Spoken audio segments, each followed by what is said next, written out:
Chiwe mandandikura akusikure iwe uri pamoyo saka undinunure tingura mutokuda zvekuti tu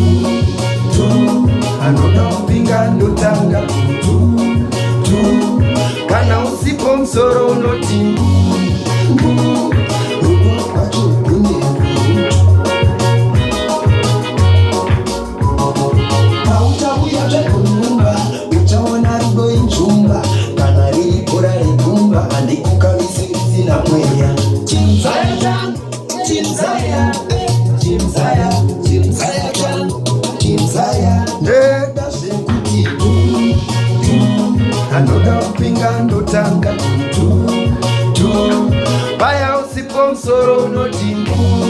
mbu rudo kwacho kune uru